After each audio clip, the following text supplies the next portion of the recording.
Hey tout le monde, Alicia, hey up in here, welcome to What's Up Girls, ok, votre rendez-vous hip-hop, féminin, actualité, news, gossip et bien plus. Mon truc il est craqué, je suis dégoûtée. Mon beau bonnet en satin de Keisha Cole. Bref, dans cette vidéo, nous allons parler de plusieurs sujets. Dans un premier temps, nous allons parler du fait que Kelly Rowland, entre guillemets, en a marre de parler de Beyoncé. Voilà, donc c'est pas une question de jalousie ou quoi que ce soit. Pour vous la faire courte, en fait, ce qui est arrivé, c'est qu'elle est là en tour promo pour son film Mea Culpa, réalisé par Tyler Perry, qui est disponible sur Netflix. D'ailleurs, moi et Balou, on l'a pas encore regardé, on va se poser pour le regarder, parce qu'on aime trop regarder les films de Tyler Perry, parce qu'il a vraiment une patte à lui, en fait, et c'est toujours des films d'amour un peu... Enfin bref, c'est Tyler Perry, et des fois même on arrive à en rigoler de ces films, mais bon, voilà. Même s'ils sont sérieux, des fois, hein.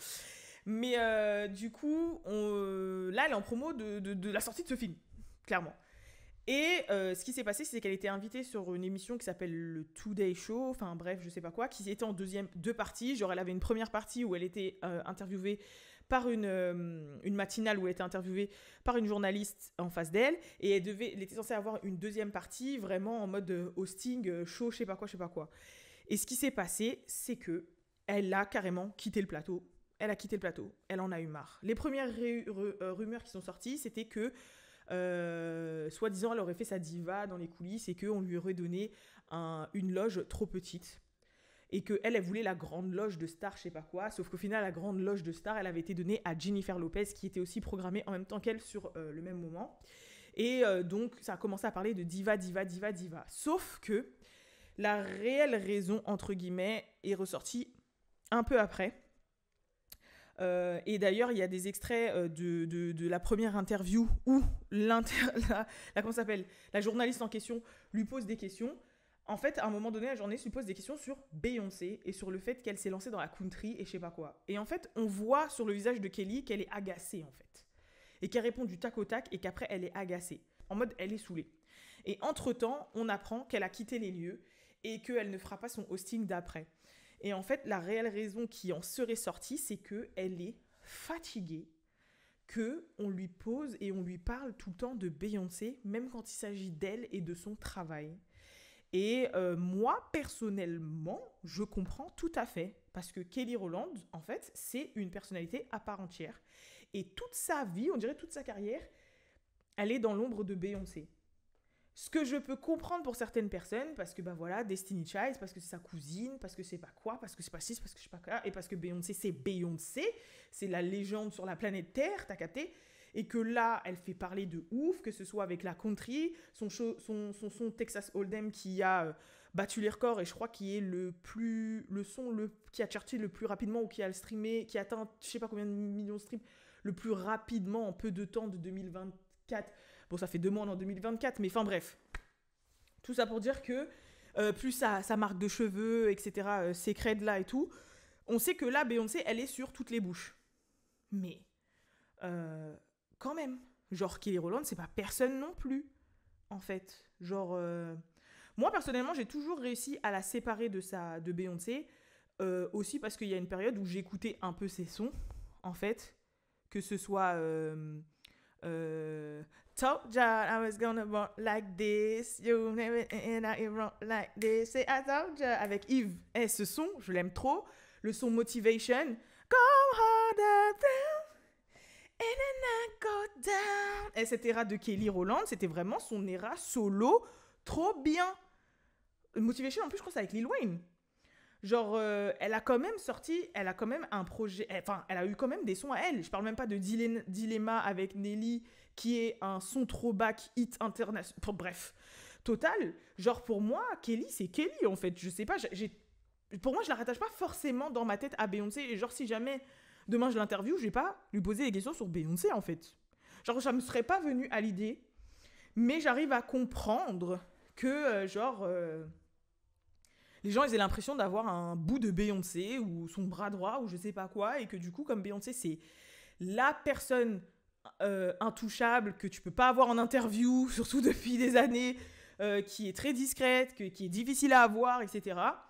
Bah du coup, comme là, elles ont quelqu'un de proche, bah elles sautent sur l'occasion pour lui poser des questions sur elle. Et je pense que Solange a le même souci. La seule personne que ça doit pas déranger, c'est Tina, la mère de Beyoncé, parce que bah, c'est sa collaboratrice en business et que c'est sa fille, du coup, elle va être toujours fière de parler de sa fille, de ses filles en général.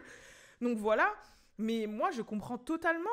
Et Kelly, elle fait son bout de chemin, elle joue dans Grownish, là, elle joue dans Mea Culpa, elle est, enfin, je sais pas, genre, pour moi, elle est magnifique, genre, même quand les gens disent, ouais, pour toi, c'est qu'elle est la plus belle des Destiny Child, et moi, j'avais tendance à dire, pour moi, c'est Kelly, hein, genre, je sais pas pourquoi Kelly, je la trouve trop belle. De toute façon, comme je vous dis, leur génération de Black Don't Crack, là, de quarantenaires qui ne bougent pas, c'est trop. Et Kelly, elle en fait partie. Genre les Brandy Kelly, Ashanti, Mia. Laisse tomber, je sais pas ce qui se passe avec elle. Elle ne bouge pas. Bon, Beyoncé, bien évidemment. Mais pour dire des noms qu'on ne dit pas assez souvent. Et franchement, genre, je peux comprendre son agacement.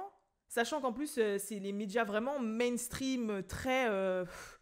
Genre, ça se voit à leur gueule que c'est des gens qui ne consomment pas ce genre de contenu de musique. Tu vois ce que je veux dire? Du coup, je peux comprendre que c'est en mode, bon, c'est bon, vous m'avez saoulé en fait. Moi, je viens pour faire autre chose et c'est là, vous me parlez de. C'est bon, fatigué. Donc, moi, franchement, je suis de tout cœur avec elle. Je suis de tout cœur avec elle. Et même, par exemple, pour le moment où ils ont essayé de la faire passer pour une diva en disant petite loge ou je sais pas quoi, ben, moi, je peux la comprendre aussi. Dans le sens où, en fait, on sait pas ce qui se passe. On sait pas ce qui se passe en dehors avec les gens. Je veux pas ramener ça forcément encore à la discrimination ou au racisme et tout ou quoi que ce soit. Mais par rapport à sa carrière ou ce qu'elle a vécu, où nous on connaît pas tous les pans. Nous on sait ce que les médias disent en mode ouais elle a râlé parce qu'elle avait une petite loge. Mais ça se trouve par exemple que elle a senti que c'était peut-être parce qu'elle était noire par rapport à ce contenu-là, par rapport aux médias dans lesquels elle était. Hein. Je parle de tout des shows et tout, tu vois. Peut-être qu'elle a senti un malaise, peut-être qu'elle a senti qu'elle n'était pas considérée. Plus après, on l'interview, on parle que de Beyoncé, frérot, je me casse en fait. Tu vois, genre, tu peux pas savoir forcément ce qui se passe derrière. En tout cas, c'est mon avis. Et franchement, Kelly, je pense que tu devrais mettre dans tes trucs à ne pas faire dans les interviews, parce que pour moi qui en ai fait plusieurs, il y a surtout des fois en France, ils sont très à cheval dessus des fois.